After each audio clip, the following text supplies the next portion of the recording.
Halo, perkenalkan nama saya Ajeng Nur Azizah dari Prodi PPKN dengan NPM 230401040012. Jadi video kali ini saya buat untuk memenuhi tugas dari mata kuliah Filsafat Kewarganegaraan. Jadi, mari kita bahas. Jadi, pembahasan yang pertama itu apa yang kamu ketahui tentang the stubborn virtus atau kebajikan keras kepala. Yang saya pahami tentang kebajikan keras kepala itu menurut saya sebuah konsep yang melibatkan pertumbuhan perkembangan pribadi berdasarkan serangkaian kebajikan dan menekankan pentingnya dalam membimbing suatu tindakan dan keputusan seseorang menuju kehidupan yang lebih baik dan bermakna. Jadi dapat saya simpulkan bahwa saya lebih berfokus kepada kepribadian seseorang tentang memaknai kebajikan keras kepala ini.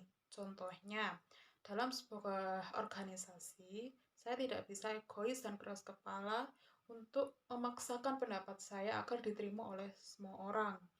Saya harus bisa mendengarkan pendapat dari teman-teman yang lain dan mendiskusikan lagi. Dan menurut saya, sifat keras kepala sendiri ini lebih sering dipandang negatif daripada positifnya. Tapi, jika kita melihat lebih jauh lagi, sebenarnya sifat keras kepala ini itu memiliki banyak sifat positifnya. Kemudian yang kedua, situasi seperti apa sih yang terjadi di Republik Prancis gitu. Jadi di Prancis dalam beberapa tahun terakhir ada konsekuensi negatif dari ide-ide politik yang muncul sebagai konsensus dominan. Contohnya itu filosofi publik yang dirumuskan dan diartikulasikan dengan jelas terbukti berhasil secara politik membentuk kerangka kebajikan yang dominan dan memiliki konsekuensi yang berbeda serta dapat diamati dari waktu ke waktu.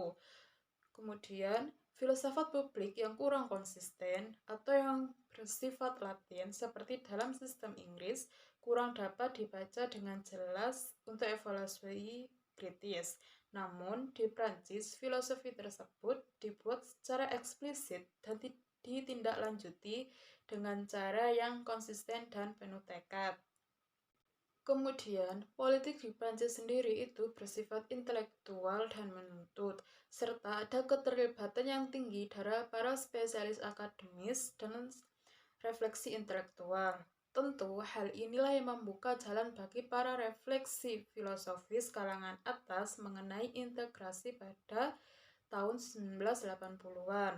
Kemudian, sintesis Republik yang baru bukanlah sebuah konsensus yang mudah dimenangkan, namun sebagian besar dihasilkan melalui kekuatan argumen dan rehabilitasi yang kuat terhadap ide-ide politik klasik di Prancis. Dan hal lain yang tak kalah penting tentang heuristik filsafat publik, komitmen Prancis terhadap universalisme telah mencapai keberhasilan penting dalam penanganan dilema etnis.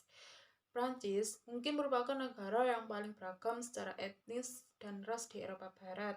Namun, peran positif Prancis dalam konteks internasional sebagai negara yang secara konsisten menjunjung standar objektif hak asasi manusia dan selalu mewakili dengan baik dalam setiap komitmen internasional terhadap bantuan kemanusiaan. Sedangkan di sisi lain mengenai indikasi khusus dampak dari ketidakfleksibelan Prancis dalam berargumen berdasarkan ras dan budaya itu adalah adanya penolakan resmi dan ilmiah yang sangat berprinsip terhadap kembalinya penelitian genetika. Khususnya bentuk penelitian ini sebagai penjelasan atau pembenaran ilmiah yang lebih baik bagi masyarakat.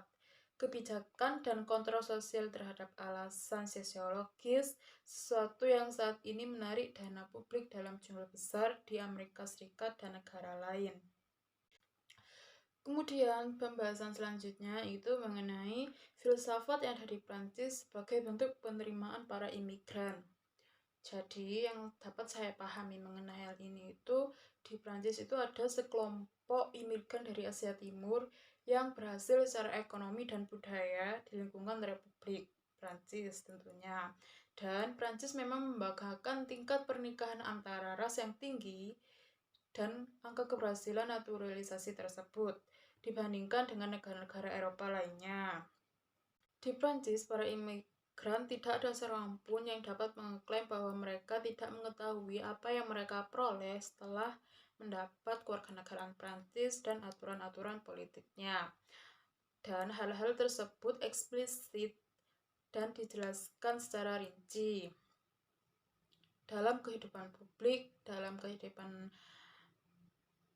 kehidupan publik, dalam hal akses terhadap pekerjaan dan hierarki masyarakat Prancis itu konsisten dan menerapkan prinsip-prinsip universalis mereka dengan lebih bersemangat dibandingkan negara-negara lain dan dengan pendekatan yang mungkin lebih baik.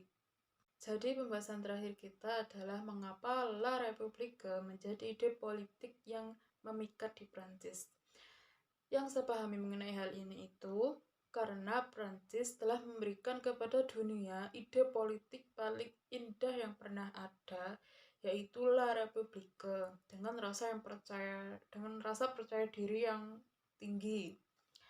Kemudian seorang filsuf Emmanuel Levinas mengutip mengenai hal ini bahwa Prancis yang sekarang secara budaya pluralis dan liberal tahun 1990-an menjadi pencapaian terdekat dengan visi terbaik para filsuf politik.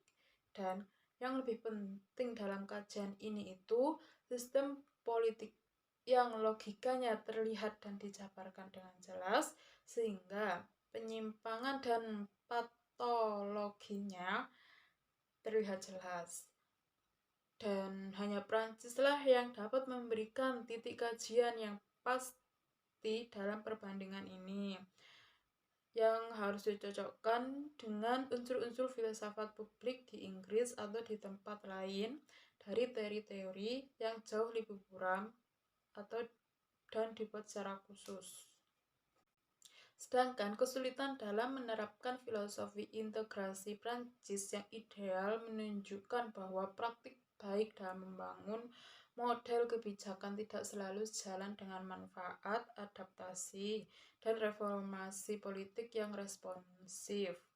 Kemudian, memahami politik dengan lebih baik itu harus melibatkan upaya untuk melihat di mana formulasi, argumen, dan cita-cita yang dirasionalisasikan tersebut memang mempunyai dampak positif.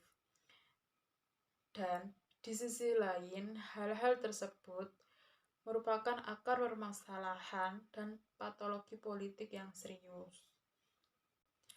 Sampai di sini saja untuk video kali ini. Saya berharap video ini dapat bermanfaat dengan baik. Dan mungkin untuk materi ini saya masih banyak butuh pencerahan lagi dari Bapak Andre yang terhormat. Dan sekian dari saya. Terima kasih.